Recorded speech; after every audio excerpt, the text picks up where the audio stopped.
الحمد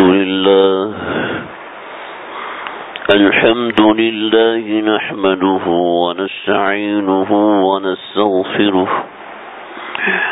ونعوذ بالله من شرور أنفسنا ومن سيئات أعمالنا من يهده الله فلا مضل له ومن يضلله فلا هادي له ونشهد أن لا إله إلا الله ونشهد أن محمدا عبده ورسوله أما بعد فأعوذ بالله من الشيطان الرجيم بسم الله الرحمن الرحيم وأذن في الناس بالحج يأتوك رجالا وعلى كل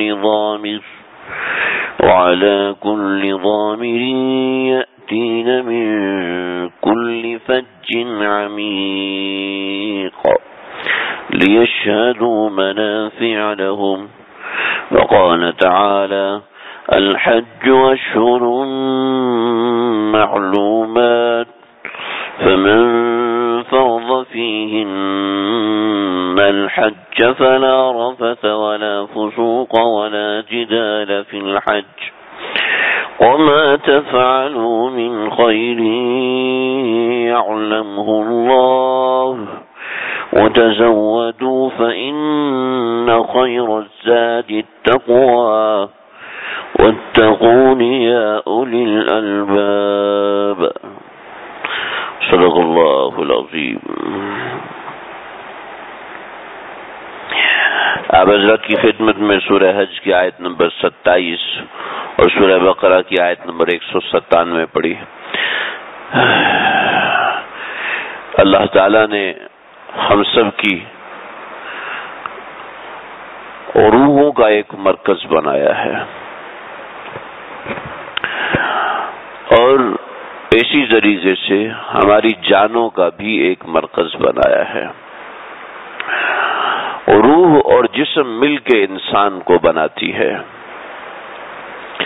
یعنی ان دونوں کے ملنے سے انسان بنتا ہے.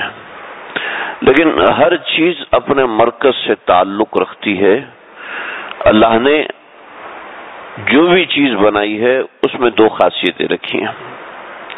انسان بنائے یا حیوان بنائے، جانور بنایا یا پتھر بنایا، حشرات بنائے یا نباتات بنائے، ان میں دو چیزیں اللہ نے مشترک رکھی ہیں.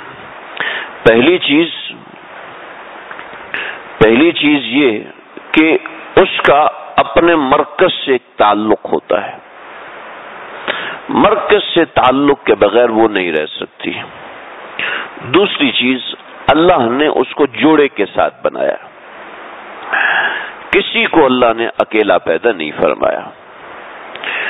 ہر چیز کو اللہ نے جوڑے کے ساتھ بنایا، چاہے وہ پتھر ہے چاہے وہ نباتات ہیں. ہر ایک جس کی نسل آگے بڑھتی ہے اس کے اللہ نے جوڑے بنایا. وَجَعَلْنَاكُمْ أَزْوَاجًا، جیسے آپ کہیں گے بھئی جو غیر جاندار چیزیں ہیں ان کا جوڑا کیسے بنتا ہے، تو ان کا جوڑا بھی ہوتا ہے. جیسے دن ہے تو اس کا جوڑا رات کے ساتھ ہے، جیسے نیند ہے اس کا جوڑا جاگنے کے ساتھ ہے، جیسے کھانا ہے اس کا جوڑا بھوک کے ساتھ ہے، جیسے آسمان ہے اس کا جوڑا زمین کے ساتھ ہے، جیسے گرمی ہے اس کا جوڑا سردی کے ساتھ ہے.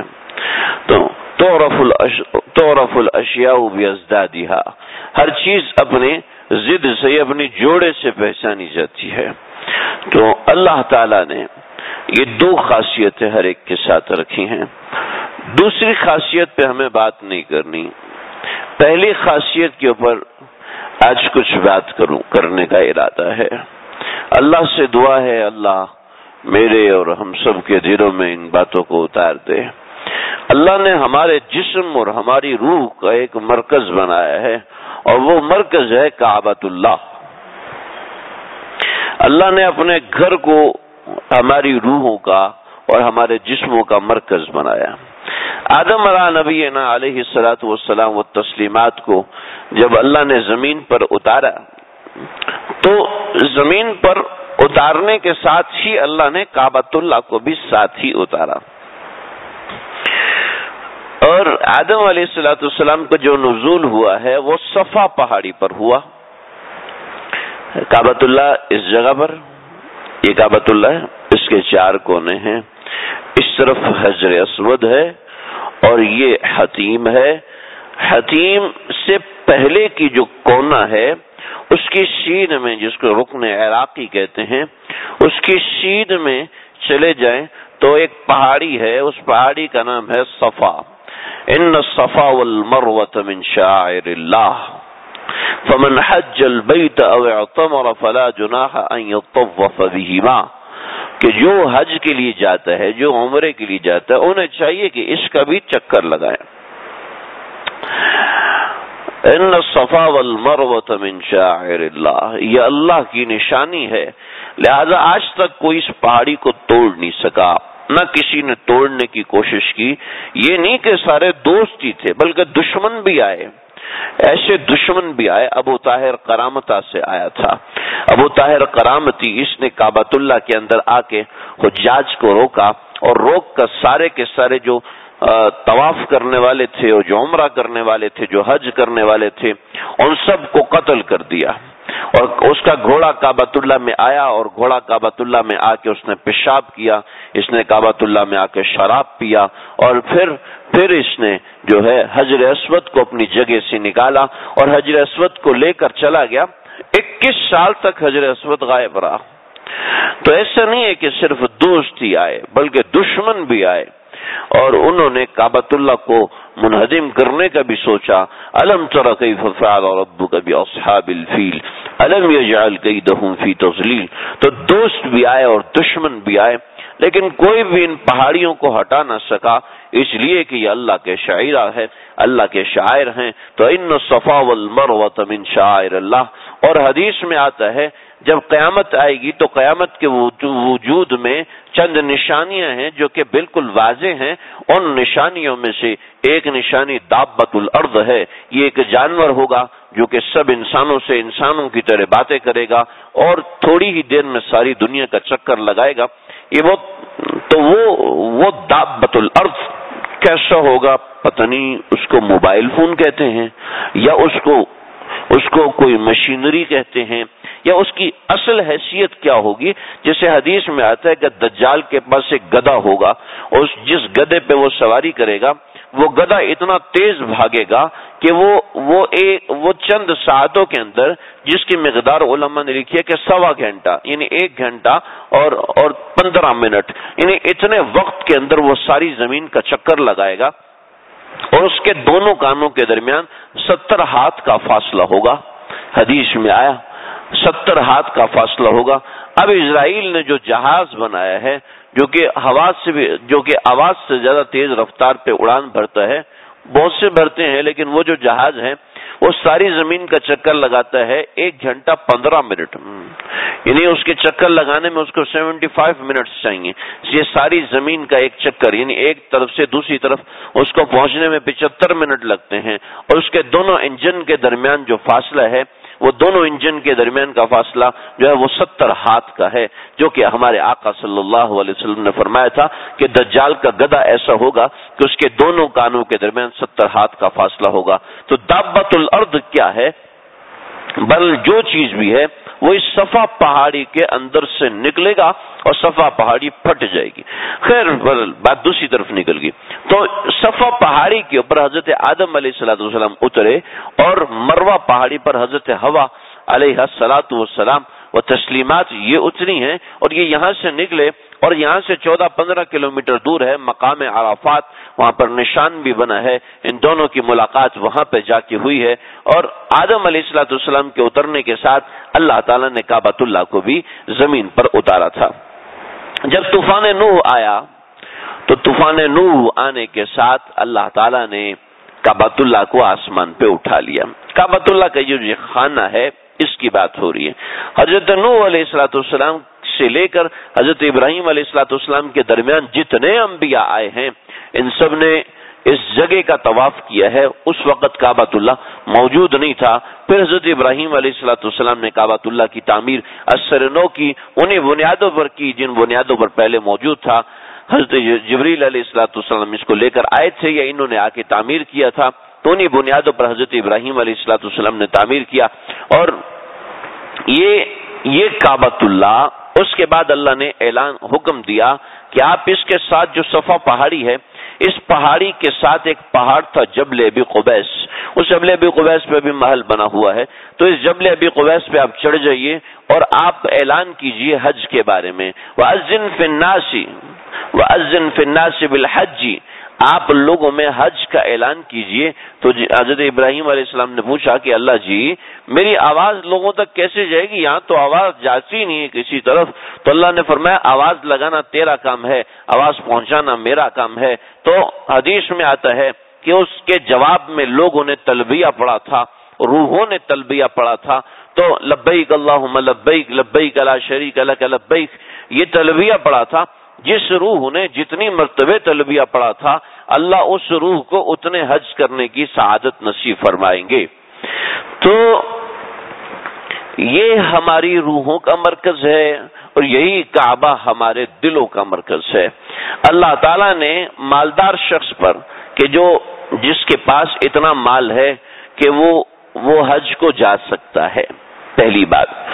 دوسری بات، وہ عورت جس کے پاس اتنا مال ہے کہ وہ حج پہ جا سکتی ہے اور اپنے محرم کو بھی لے جا سکتی ہے، اپنے خرچ پر اپنے محرم کو بھی لے جا سکتی ہے اور اس کا محرم جانے کو تیار ہے، تو ایسی عورت پر حج فرض ہوگا۔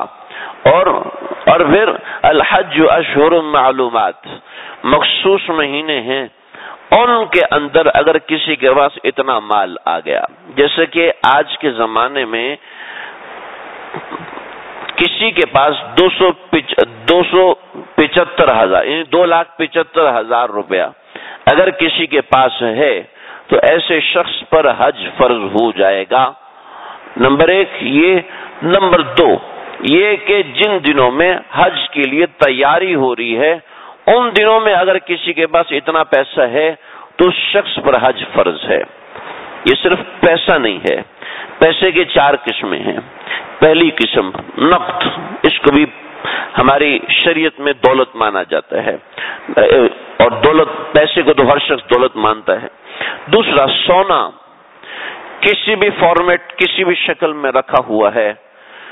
اگر کسی کے پاس ایام حج کے اندر، ایام حج شوال، یکم شوال سے شروع ہو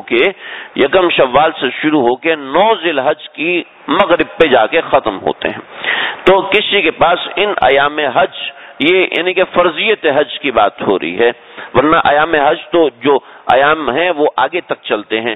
فرضیت جس کے پاس یکم شوال سے لے کر 9 ذی الحج کی مغرب تک کسی کے پاس اتنا پیسہ ہے تو اتنا سونا ہے، اور یا اس مقدار پر چاندی ہے یا اس مقدار پر مال تجارت موجود ہے، تو ایسے ہر شخص پہ حج فرض ہوتا ہے۔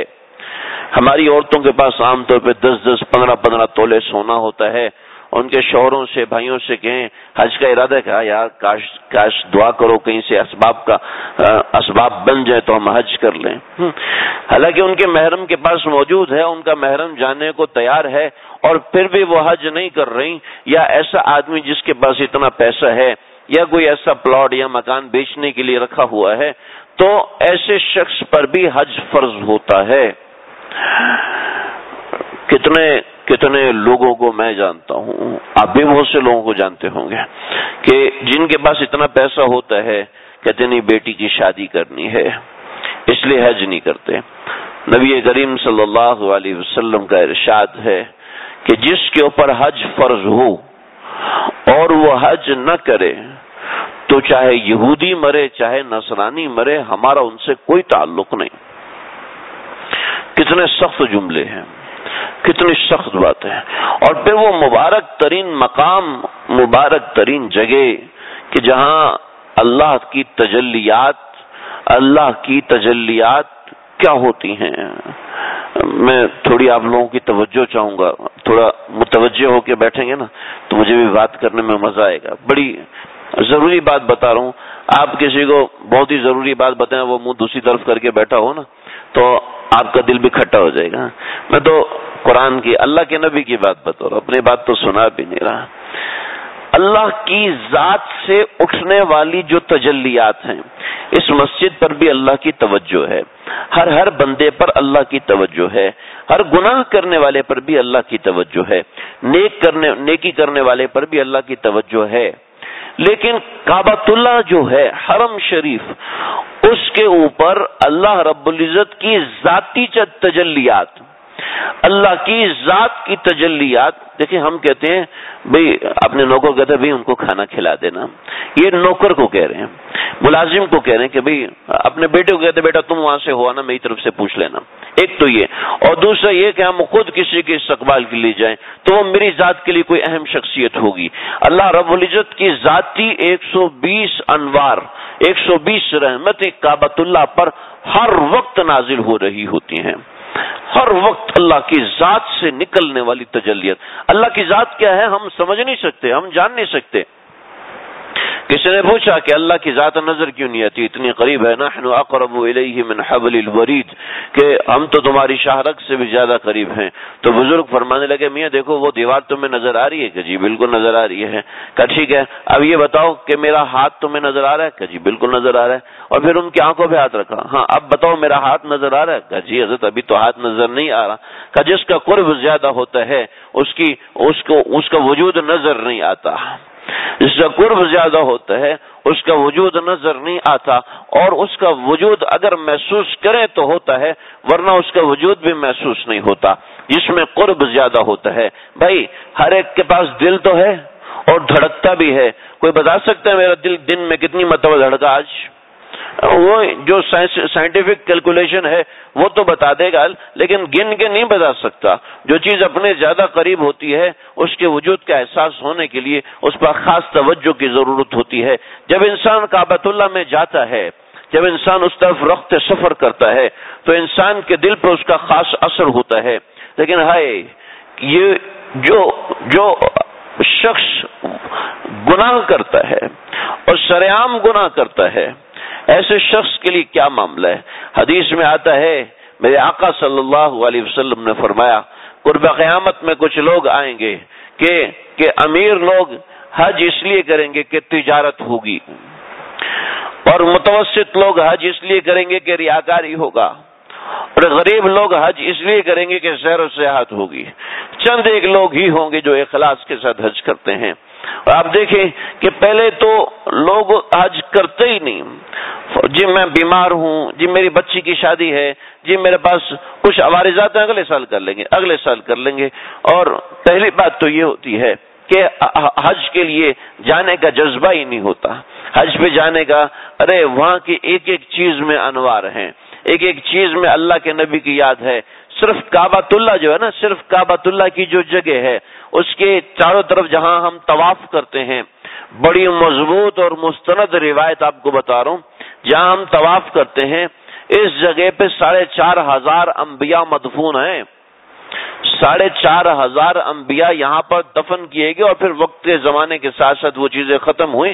4,500 انبیاء دفن ہیں، اور بڑی عجیب وہاں پر برکت کی چیزیں. اگر کعبۃ اللہ کے دروازے کے آپ نے اگر تصویر دیکھی ہو، کعبۃ اللہ کے دروازے کے نیچے کی طرف دیکھے تو چند ایک کالے کالے وہاں پر نشانات بنے ہوئے ہیں.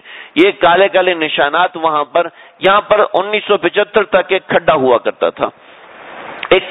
کرتا تھا. اس میں یہ ایک جائے نماز، یہ 2 جائے نماز اور 3 جائے نماز، ان 3 جائے نمازوں کے برابر ایک کھڈا ہوتا تھا جس میں تقریباً 5 لوگ بیٹھ کے کھڑے ہو کے نماز پڑھ لیا کرتے تھے. اما عائشہ رضی اللہ تعالیٰ عنہ نے فرمایا کہ نبی صلی اللہ علیہ وسلم نے ارشاد فرمایا کہ جو شخص پریشان ہے وہ یہاں پر آ کے ایک ساتھ بیٹھ جائے، یعنی 15-20 منٹ، آدھا گھنٹہ، یعنی 2-4 رکعت کی برابر وہ یہاں پر آ کے بیٹھ جائے، اللہ اس کی پریشانی دور کر دیں گے. ایسی ایسی عجیب عجیب چیزیں ہمارے دل سے تعلق رکھنے والی، ہمارے دل سے جڑنے والی، ہمارے دل کو اللہ کے ساتھ لگانے والی چیزیں جو ہیں وہ کعبۃ اللہ سے جڑی ہوئی ہیں، اللہ کے نبی کے دربار سے جڑی ہوئی ہیں۔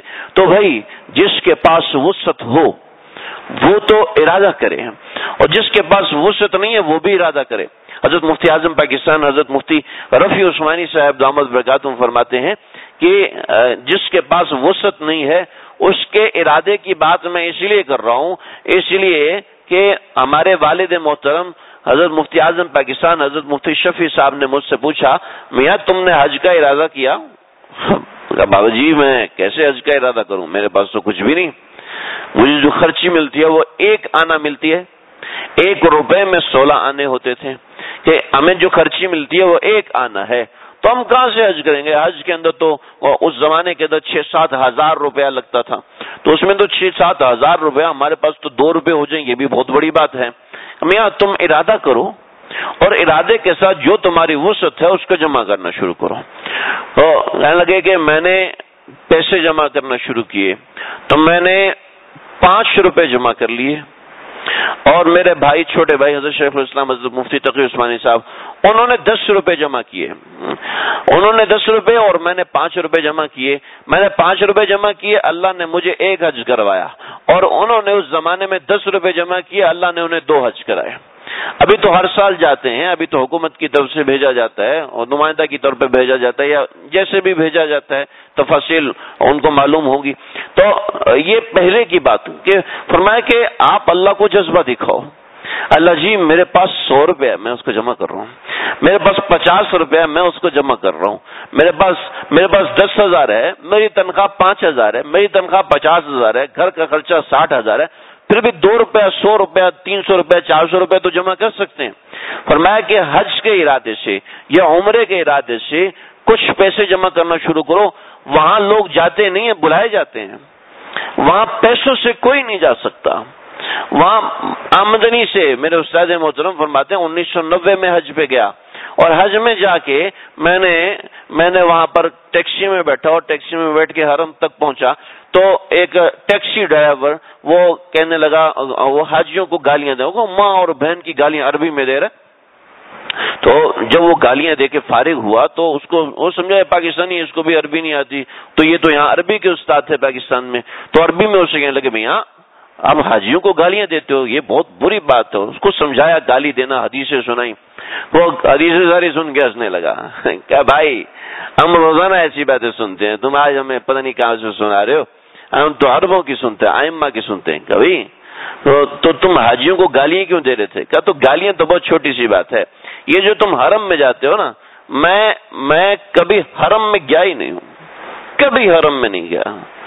تو سمجھا کہ شاید کہیں باہر سے ڈرائیور وغیرہ آتے ہیں، تو ٹیکسی لے کر آیا، میں نے کہا تم رہنے والے کہاں کے ہو؟ باہر سے آتے ہو؟ کہا نہیں میں اس مکے کا رہنے والا ہوں، حرم کے ساتھ رہتا ہوں، وہاں کوئی خود نہیں جاتا۔ ارے یہ میں پریشان ہوا، مجھے پسینہ آیا، پسینہ ہونا کیا لگا، یہ تو پریشان ہو گئے مجھے اکیلے سے مل کے۔ یہاں ایسے سینکڑوں ہیں جن کو حرم آنا نصیب نہیں، میرے اپنے جاننے والے کہنے لگے جی وہاں نماز میں سختی، امر بالمعروف والے زبردستی نماز پڑھاتے ہیں، 30 سال تک بے وضو نماز پڑھی، کوئی زبردستی نہیں ہو سکتا، کوئی زبردستی نہیں جا سکتا، جسے اللہ بلائے وہ جاتا ہے۔ میرے 10 روپے اور 100 روپے کی وجہ سے ہو سکتے اللہ بلا لیں، اللہ تعالیٰ کسی کے پیسوں کو نہیں دیکھتے۔ ارے میں جانتا ہوں ایسے فرد کو، اپنے رشتہ داروں کو جانتا ہوں، 35 برس تک سعودیہ میں رہے، اور وہاں کی جو تنخواہ تھی اس حساب سے 1 مہینے کے تقریباً 3 سے 4 لاکھ روپیہ، 3 سے 4 لاکھ روپیہ، بہت زور لگایا نہیں گئے، بہت زور دیا نہیں گئے حج پہ، نہیں عمرہ، ارے عمرے کے لیے بھی نہیں گئے، اور کیا ہے ڈرائیورنگ کی مینجمنٹ کرتے ہیں، جا بھی سکتے ہیں، بغیر خرچے کے جا سکتے ہیں۔ پیسوں سے اللہ نہیں بلاتے کسی کو، مالداری سے اللہ کسی کو نہیں بلاتے، اللہ بلاتے ہیں بندے کے جذبے کو دیکھ کر، یا اللہ بلاتے ہیں اپنی شناخت کو دیکھ کے کہ میں نے ان کو بلانا ہے۔ پہلی بات تو یہ ہے کہ وہاں جانے کا جذبہ ہو۔ دوسری بات یہ کہ جو لوگ وہاں جاتے ہیں وہ سیکھ کر جائیں کہ وہاں کا ادب کیا ہے، وہاں کا احترام کیا ہے. وہاں جا کے تصویریں بنا رہے ہیں، وہاں جا کے جناب سیلفیاں ہو رہی ہیں، وہاں بھی لوگوں کو یہاں سے جاتی اسٹیٹس اپڈیٹ ہوتا ہے، احرام کے ساتھ تصویر اسٹیٹس پہ لگ جاتی ہے، واٹس ایپ پہ لگ جاتی ہے، اور جناب فیس بک پہ اپلوڈ ہو جاتی ہے تصویر، اور احترام ہی نہیں ہے. ارے وہاں پر تو نظر نہیں اٹھنی چاہیے، چاہیے کہ بندے کا موبائل اٹھے، چاہیے کہ بندہ موبائل اٹھا کے وہاں تصویریں بنائے، پوز بنائے اور لوگوں کو دکھائے کہ یہ ایسا اور ویسا ہے. وہاں کا ادب سیکھ کر جائیں. یہ بڑے مقدس ایام ہیں، بڑے محترم ایام ہیں. اللہ تعالیٰ مجھے، آپ کو، ہم سب کو وہاں بار بار حاضری کی توفیق دے. میں جو بات تدبیر کے حساب سے عرض کر رہا تھا کہ سب سے پہلی تدبیر اختیار کریں. وہ تدبیر یہ کہ اپنے پاس جتنے جو چھوٹے بچے بیٹھے ہوئے ہیں وہ 5 روپے جمع کرنا شروع کریں. جو تنخواہ والے ہیں وہ اپنی تنخواہ کا 5% حصہ الگ کر لیں. اپنی تنخواہ تھوڑی ہے، زیادہ ہے، اس کا 5% الگ کر لیں. کسی کی تنخواہ زیادہ ہے 10% الگ کر لیں، 15%، 20%، جس کی جتنی توفیق ہے اس حساب سے الگ کرے. اللہ ضرور بلاتے ہیں، اللہ پیسوں کو نہیں دیکھتے. ایک تو اب وہاں جانے کے لیے اسباب اختیار کرے، نمبر 1. نمبر 2، وہاں جانے کی دعائیں کرے، اللہ تعالیٰ سے مانگے. ہوتا یہ ہے کہ بندہ 4-5 دن دعا مانگتا ہے اور پھر بھول جاتا ہے. وہاں جانے کی دعا کرے، اللہ تعالیٰ بار بار بلاتے ہیں. ہمارے ایک بزرگ تھے، بس ایک واقعہ سنا کے ختم کرتا ہوں. لگے کہ 6 مہینہ پہلے وہ حج کر کے آئے تھے، کہنے لگے جی مجھے عمرہ کے لیے جانا ہے دوبارہ. تو بڑے انہوں نے کہا جی میرا بہت شوق ہے اور طبیعت میری سنبھل نہیں رہی پاکستان میں، تو میں وہاں جانا چاہتا ہوں. کہا بھائی آپ کا نہیں ہو سکتا ہے، یہ کنڈیشنز ہیں اور ابھی حکومت کی طرف سے سختی ہیں، آپ کو ہم نہیں لے جا سکتے.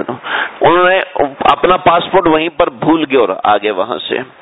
کچھ دنوں کے بعد اسی ایمبیسیڈر کا فون آیا، اور فون آنے کے بعد السلام علیکم. وعلیکم السلام، آپ ذرا جلدی سے ہمارے پاس آ جائیں. اسلام آباد پہنچے. کبھی کس لیے بلایا؟ کہا ہمیں شاہ فہد کا فون آیا ہے اور انہوں نے کہا کہ مجھے خواب میں اللہ کے نبی نے حکم دیا ہے کہ فلاں بندے کا پاسپورٹ تمہارے دفتر میں رہ گیا تھا، تو اس کو بلاؤ، اس کی ساری شرائط پوری کرواؤ، اس کو ہمارے یہاں بھیجو. جس سے اللہ بلاتے ہیں اس کے لیے راستے کھل جائے. یہ میں آج اس صدی کا واقعہ، ان برسوں کا واقعہ آپ کو سنا رہا ہوں. اللہ آج بھی وہی ہے بھائیو. اللہ آج بھی اللہ کی نظر ہم پر اسی طریقے سے ہے، بس ہم بدل گئے ہیں. ہم مانگنے والے بن جائیں تو اللہ بہت راستہ کھولنے والے ہیں. اللہ مجھے، آپ کو، ہم سب کو سمجھنے کی، عمل کرنے کی توفیق عطا فرمائے. وآخر دعوانا الحمدللہ رب العالمین.